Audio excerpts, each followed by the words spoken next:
Aku Tiga, le nom est indonésien, ça veut dire Aku, je. Tiga veut dire 3, et j'ai trouvé intéressant l'idée de je suis 3, c'est-à-dire une entité, l'entreprise et les 3 partenaires, Steven, Fabrice et moi.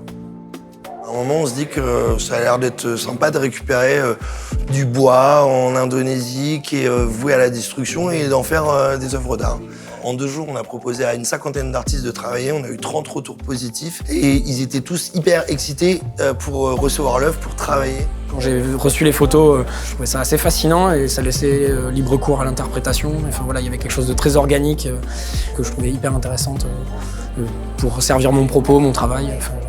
Je suis vraiment partie de la racine et des formes et du mouvement de la racine pour trouver en fait ce que j'allais dessiner. Souvent quand on peint, on a la toile, on réfléchit au dessin. Là, c'est vraiment la racine qui m'a inspiré en fait le dessin en fonction de la forme. J'ai pu m'aider de la forme, des racines, du sens des veinages, tout ça, pour créer un portrait au final qui ne soit pas perdu sur son support, qui a un vrai lien et qui a un sens. Il y a 50 œuvres, exactement, 46 artistes qui viennent d'un peu partout, l'Italie, l'Allemagne, les États-Unis et le Canada notamment. On n'a jamais rassemblé des artistes aussi renommés sur le marché du street art, de l'art urbain, dans un même événement. Ça n'a jamais été fait, donc c'est complètement inédit de travailler sur des racines de teck encadrées, préparées, poncées. Quand on reçoit vraiment un objet qui pourrait presque rester tel quel. C'est presque un honneur en tant qu'artiste de travailler sur un support aussi riche d'histoire et aussi beau.